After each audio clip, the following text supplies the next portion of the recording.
muchachos, bienvenidos a sus clases en línea de ST, que espero que se encuentren muy bien. Durante esta lección, que es nuestra número 8, vamos a conocer lo que es el proceso de evolución, de adaptación y de selección natural. Como te darás cuenta, en las lecciones que hemos tenido, hemos visto el proceso de la célula desde cuáles son sus partes, como son los organelos, el proceso de obtención de energía, de respiración, cómo se reproduce y qué hay dentro de la célula, qué material existe. Pues bien, ahora vamos a conocer los aspectos macromoleculares de la conjunción de una célula, ¿no? Es decir, cómo se va ahora sí a unificar una serie de unidades celulares para conformar a lo que es un organismo vivo. Durante todas las lecciones anteriores estuvimos viendo la parte micromolecular de un organismo vivo. Ahora nos toca ver ya el aspecto mayor, todos los aspectos, por decirlo así, de manera de proporción mayor. Ajá, y bueno, para dar pauta a esto necesitamos saber obviamente las teorías de la evolución que se dieron. Ajá, y por medio de qué, por las características y pruebas de evolución que hay. No nada más es, ya tengo una teoría y listo. No, hay que dar ciertas pruebas para que al final de nuestra lección podamos tener este proceso de evolución y de selección natural muy bien identificados, y que no es lo mismo evolución que adaptación. Y bien, para iniciar esta clase necesitamos de alguna manera definir lo que es evolución. Y evolución es el proceso de cambio de una generación a otra. Y bueno, este proceso, esta definición fue mucho más establecida por el científico Charles Darwin. Charles Darwin, aparte de ser biólogo y de ser científico, era filósofo. Entonces, estas teorías se dieron mucho o le ayudaron mucho a partir de la observación del desarrollo humano, que de hecho fue un desarrollo que estuvo observando durante varios años con los niños. Entonces pudo transportar estas ideas a un proceso llamado evolución, porque él definió que el humano no era, o bueno, no llegó al mundo o no nació, o su conjunto de células no lo formaron como humano. Tuvo que haber un proceso de evolución y posteriormente una adaptación por medio de la selección natural, que es lo que vamos a ver durante esta lección, ¿no? Y bueno, antes de iniciar propiamente para hablar del proceso de evolución, tenemos que tener como referencia a la teoría de Lamarck. Y bueno, la teoría de Lamarck es acerca de que todos los seres poseen un impulso natural hacia la perfección. Los organismos evolucionan a partir de la herencia. Como ya habíamos visto en las clases anteriores acerca de precisamente de mecanismos de la herencia, eran rasgos que se heredaban, valga la redundancia, de un organismo de una generación a otra, como lo estuvimos viendo en los chicharitos de Mendel. Entonces, Jean-Baptiste Lamarck, propuso esta teoría para explicar los cambios evolutivos en los organismos, y para ello hizo tres postulados, que uno fue el automejoramiento de las especies, que quería decir que los seres vivos pues cambian por deseo y por su voluntad, con el fin de adaptarse a cambios en el ambiente. El segundo postulado que hizo es el uso y desuso de los órganos, que son estructuras, o vaya, pues son los mismos órganos, que no se utilizan ni que van a tener un efecto representativo en la vida de los seres vivos para poder desarrollarse. Y posteriormente, pues el carácter más importante, que es el de la herencia, que da pues estas características muy específicas, y son cambios que también pueden sufrir un organismo durante su vida, y que estos a su vez son heredados. Por ejemplo, se me ocurre, cuando digamos tu abuelito que tuviera los ojos de color, se salta una generación al de tus padres, o digamos al de tu papá, y tú sales con los ojos claros. O también que tu abuelita era muy alta, se salta a la generación de que es tus padres, y tú también sales con la misma altura. Esto es lo que es la parte de la herencia. Y aquí, como lo podemos observar en las imágenes de las jirafitas, es que una jirafa empieza eh, a tener este proceso de caracteres hereditarios por la forma del cuello. De hecho, Lamarck hizo investigaciones a partir de las jirafas y pudo definir que no eran las jirafas como nosotros las conocemos, eran de menor proporción como un estilo de venado, ajá, que posteriormente conforme igual necesitaron de adaptarse porque también los organismos o su alimento se adaptaba al medio ambiente, ellas tuvieron también que hacerlo para poder obtener ese alimento. Que ahorita que veamos la parte de selección natural en lo de Darwin lo vamos a entender un poquito más. Sin embargo, la teoría de Lamarck dio hincapié a lo que conocemos como la teoría de Darwin-Wallace o simplemente como la teoría de Darwin. Que bueno, esta teoría nos ayudó a proponer lo que realmente es la evolución por selección natural. Nosotros los seres humanos no nacimos, como yo te lo explicaba, siendo seres humanos. Yo te lo había comentado en algunas lecciones que propiamente nosotros somos seres evolutivos y que llevamos una cadena de crecimiento, que primero fuimos células, después algún organismo eucarioto, posteriormente este organismo eucarioto pudo evolucionar. De hecho, existen muchas teorías que nosotros propiamente, bueno, no muchas, pero sí existen muchas ideas que nosotros propiamente no venimos directamente de los simios, que también pudimos venir de los cerdos o incluso de los ratones, que somos parte de esto, pero esto ya es un poquito menos comprobado. Hasta ahorita la teoría de Darwin es la que está más sentada, que dice que nuestro comportamiento era muy similar al que tenían los monos. Ajá, entonces, salvo que, bueno, las características que diferencian al hombre de los animales, pues una de ellas es el raciocinio y que nosotros nos podemos reconocer, aunque hay algunos animales que se reconocen entre sí mismos. Y bueno, Darwin, ¿cómo se dio cuenta de esto?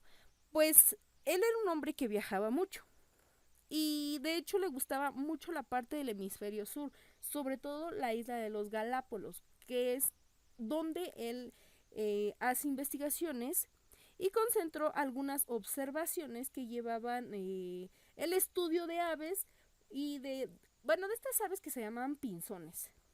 Y bueno, en estas aves él observaba mucho los picos. Y bueno, cuando él se empezó a centrar más en esta investigación, se empezó a aislar, lo cual empezó a descubrir nuevas condiciones de alimentación, y no solo para él, también para este tipo de aves. Y bueno, con la observación que él dedujo, pudo también observar y empezar a darle forma a lo que es el concepto de selección natural. Por lo tanto, la evolución da como resultado una selección natural que tiene los puntos, bueno, los siguientes puntos para poder sobrevivir, ¿no? O para poder establecer esta selección natural.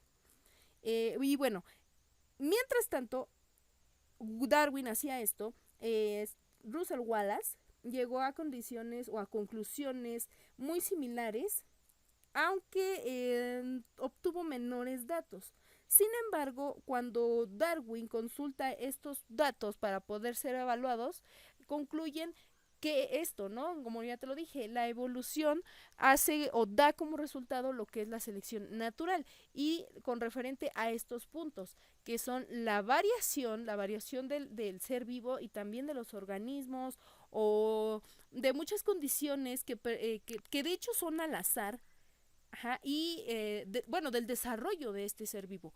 La sobreproducción, que bueno, al reproducirse el organismo, genera más descendientes de los que puede sobrevivir. Entonces, ¿qué quiere decir esto? Que existe una gran cantidad mayor de organismos que descienden de uno madre, y empieza a haber más, o mejor dicho, un menor control sobre la herencia, y empieza, a pesar de que hay una sobreproducción, empiezan unos a morir por la lucha, ¿no? De esta superproducción o de esta existencia, que es nuestro tercer punto, la lucha de la existencia, que, bueno, si nacen más organismos, en pocas palabras, de los que el medio puede mantener, este establece una como correlación para empezar a seleccionar y empezar como una especie de competencia para poder sobrevivir. Y esta competencia de su sobrevivencia, que es nuestro segundo punto, perdón, nuestro cuarto punto, perdón, es la supervivencia del más apto, el que es más fuerte o el que está mejor adaptado a las condiciones del medio donde está desarrollándose este organismo vivo, es el que tiene las condiciones más favorables para sobrevivir. Y al tener estas condiciones para sobrevivir, genera una herencia a la parte que él va a tener como descendiente.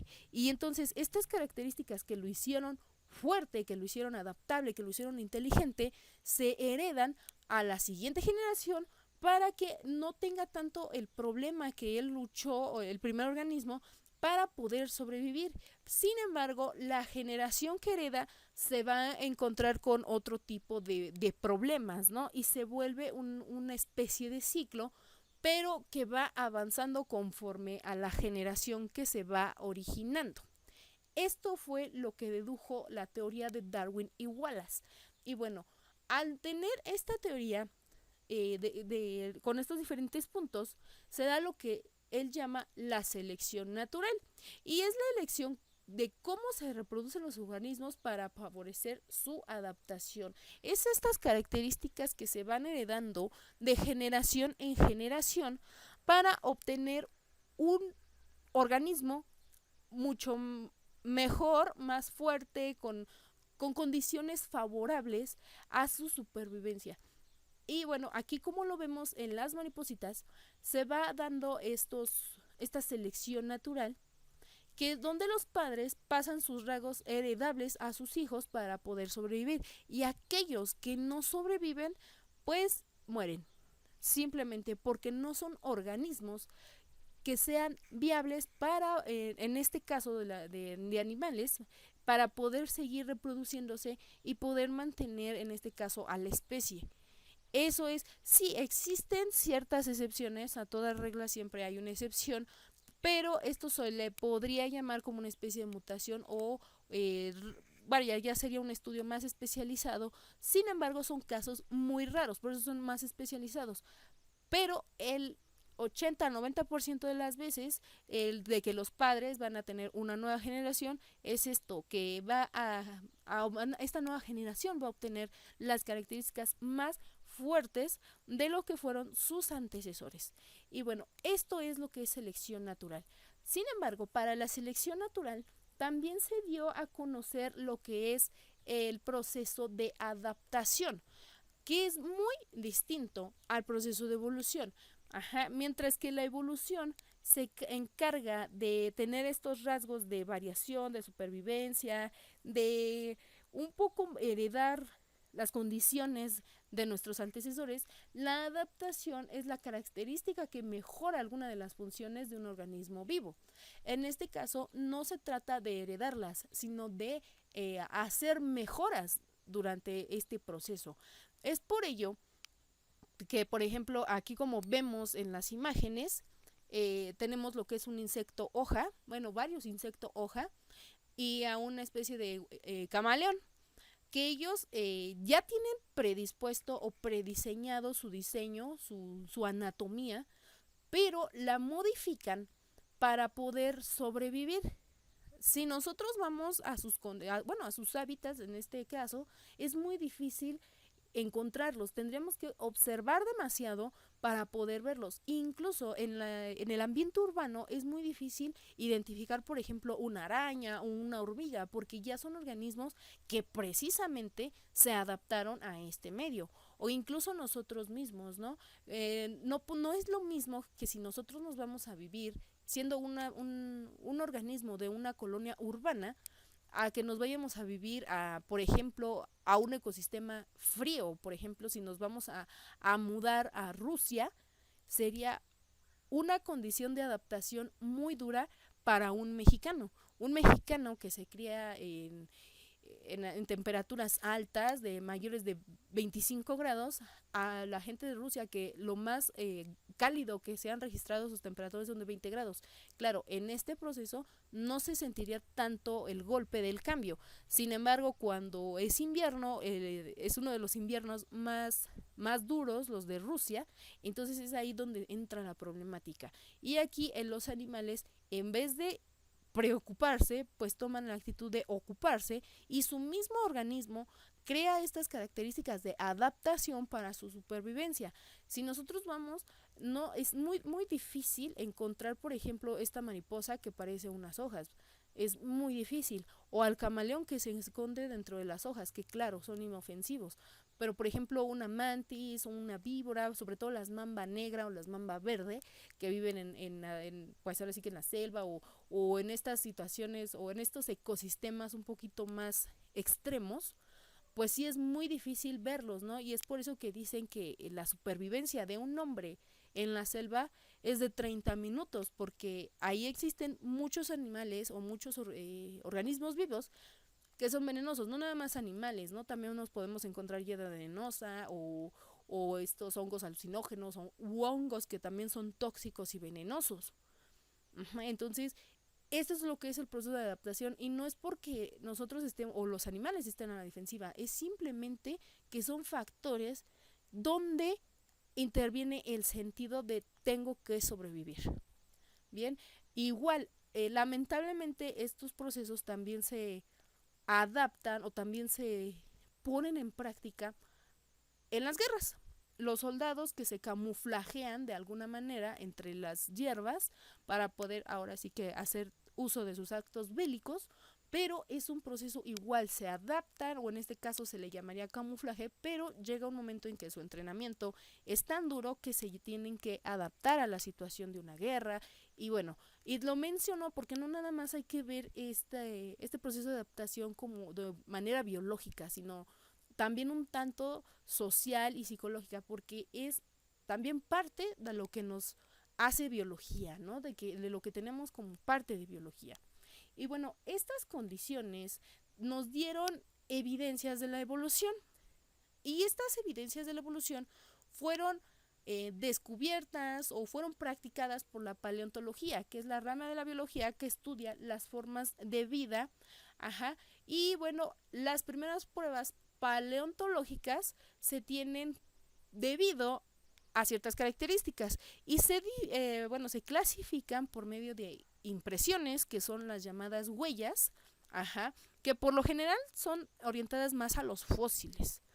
Las inclusiones, que son resinas que podemos llegar a encontrar, bueno, que se han encontrado, o los organismos que se quedan congelados, por eso dice que en el hielo, o también la petrificación, que son cuando encontramos organismos o partes de los organismos en minerales y que con el paso del tiempo se convierten en piedras. Esas son las pruebas paleontológicas, que estas pruebas o estas evidencias de la evolución precisamente nos dan esa idea de cómo fueron nuestros antecesores.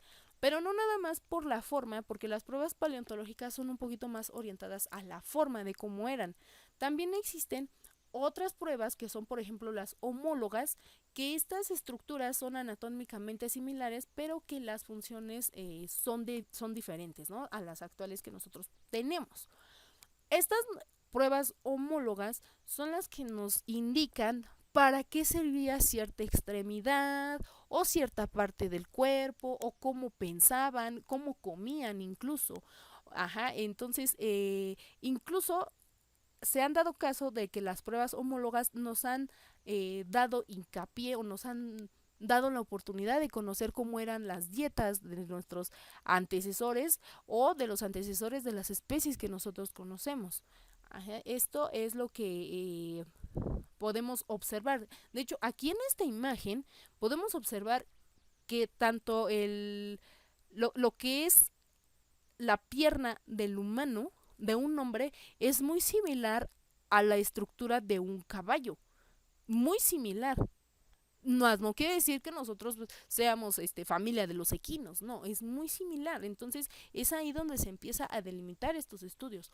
O por ejemplo, en la parte derecha de la pantalla podemos ver lo que es una alita de murciélago y lo que es una aleta de la ballena. Entonces son muy similares, pero son funciones diferentes. Por ejemplo, nosotros no podemos correr de la manera que corre un caballo y obviamente una ballena ni siquiera puede volar, pero su aleta ocuparía como que una parte similar o una función similar a lo que hace un murciélago en el aire.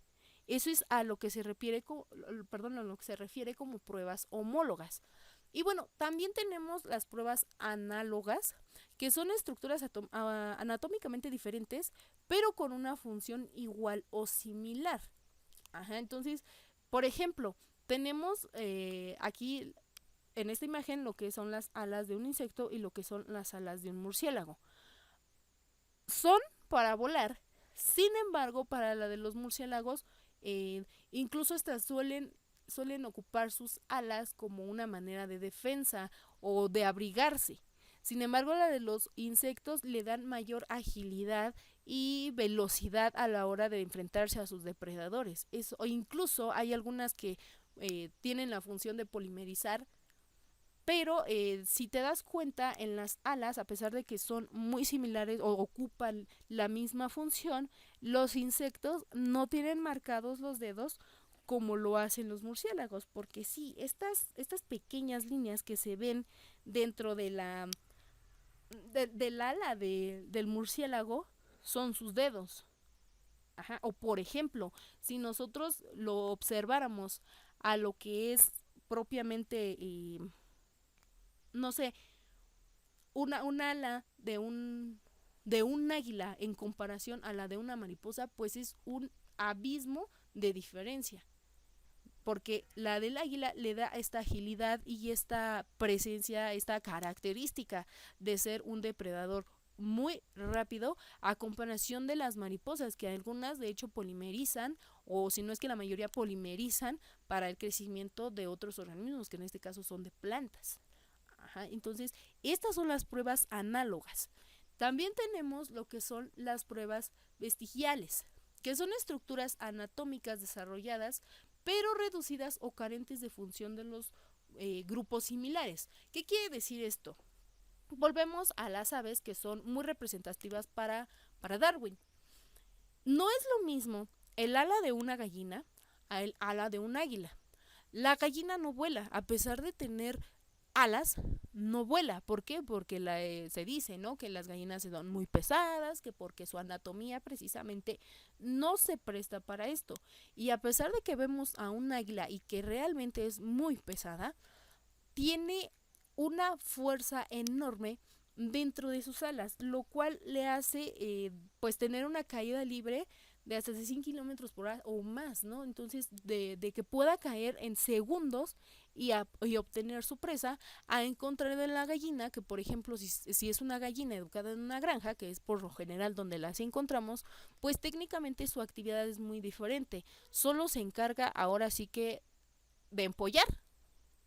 Ajá, esa es su única, lamentablemente es su única actividad que tiene la pobre gallina, pero sin embargo, a pesar de que la gallina solamente espera su alimento y el águila no, el águila tiene que trabajar para poder sobrevivir. Esto también es las pruebas de evolución.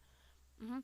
Cuando nacen los pollitos de la gallina, pues nacen ya con esta programación de ser gallina o ser gallo, pero al final de cuentas tampoco es un vuelo muy, muy grande el que pueda llegar a ser un gallo. Sin embargo, por ejemplo, la descendencia que llega a tener el águila, pues es muy diferente, porque también ya está programada a que a cierta edad tiene que abandonar el nido y hacer lo que hace el águila madre o el águila padre, ¿no?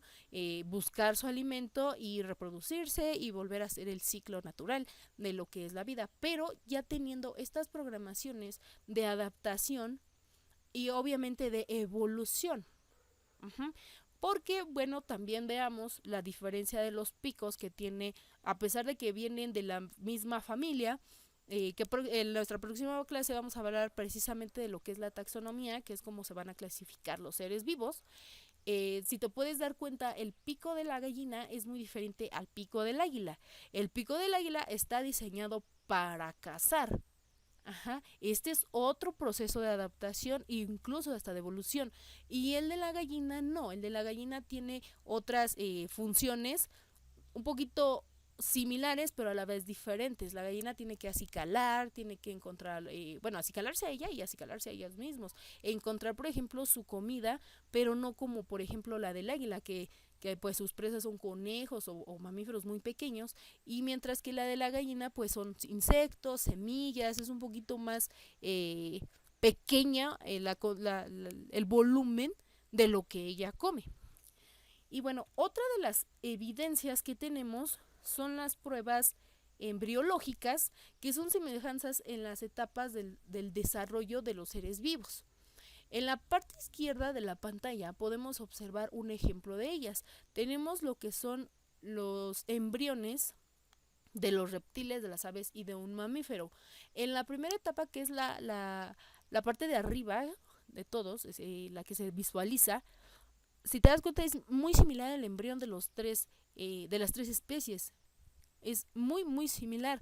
En la segunda etapa todavía algunos conservan una similitud, como en este caso podemos observar entre el reptil y el ave, llegan a ser un poquito similares, pero el ave y el mamífero también llegan a ser un poquito similares, sobre todo en la curvatura de la cola. Y al final, en nuestra etapa ahora sí de ya como conocerla como un feto, el reptil, el ave y el mamífero ya definen lo que son sus características que van a tener al momento de nacer, obviamente desarrollando sus órganos en el debido tiempo que se debe de llevar a cabo. Por ejemplo, nosotros los seres humanos pues desarrollamos los órganos sexuales a partir del quinto mes y en diferentes bueno, en los diferentes desarrollos de diferentes especies podemos observar estos cambios y varían. No siempre es a los 5 meses, porque incluso, por ejemplo, el desarrollo embrionario de un gato lleva aproximadamente de 2 a 3 meses y el de un humano lleva 9 meses. Entonces, sí, hay momentos que el tiempo es relativo, pero dependiendo de la maduración o del proceso biológico de evolución y desarrollo es como se van a dar estas evidencias. Y bueno, otra de las pruebas que tenemos son las pruebas génicas, que son genes relacionados con el desarrollo de diversas especies. Y esta parte es un poquito estudiada por lo que es la biotecnología. Esta es otra de las aplicaciones de la biotecnología, por eso es tan importante el estudio y considerar a la biotecnología como ya una ciencia, no solamente como una aplicación. Pero bueno, las pruebas génicas se van a encargar de ver con qué organismo está relacionado otro organismo. Y bueno, en la parte izquierda de la pantalla tú puedes observar lo que llamamos mapeo genético, que es técnicamente los códigos genéticos que desarrolla un organismo vivo. En este caso podemos ver los del humano y los del ratón. Si te das cuenta, están enumerados y por ejemplo el de los humanos está enumerado hasta el par 22, siendo el par 23 lo que define el sexo del humano. Y con el ratón es muy similar, está enumerado del 1 al 19 con el par número 20 que diferencia igual el sexo del ratón o el género en este caso, mejor dicho. Ahora, estos numeritos o estas franjitas de colores se llaman códigos genéticos, que es lo que nos va a dar hincapié a los padecimientos o a las características, técnicamente a lo que es nuestro genotipo en cada ser vivo. Y en pocas palabras, esta imagen nos está resumiendo de alguna manera que los humanos tienen mucha similitud con los genes del ratón y que esto da inicio a ciertas teorías donde dicen que probablemente no descendemos como tal de la familia de los simios, sino que también podemos descender de la familia de los roedores. Y es un caso un poquito muy controversial que se ha dado en los últimos años. De hecho, existen todavía teorías y que están tomando un poquito más auge que dicen que el humano pudo haber tenido cola o puede desarrollarla con un proceso de evolución y adaptación. Incluso también existen teorías que dicen que nosotros o los seres humanos descendemos de la familia de los cerdos y que incluso en los últimos años, me parece que hace 3 o 2 años, es muy reciente este estudio, que también compartimos mucha similitud en la genoma de un plátano. Entonces, ¿te imaginas nosotros descender de una fruta o incluso de un cerdo? Entonces, estas son las pruebas génicas que nos dan pauta a estudiar de dónde venimos y posiblemente hacia dónde vamos. Ajá, entonces, estos son estudios que propiamente junto con la biotecnología tienen auge y que a pesar de los años de la época de Darwin, todavía seguimos ocupando sus aplicaciones. Y bueno, de mi parte es todo. Espero que te haya gustado esta parte muy bonita de la biología. Y en nuestros próximos videos vamos a definir la taxonomía de los seres vivos. Bueno, cuídate y nos vemos pronto. Bye.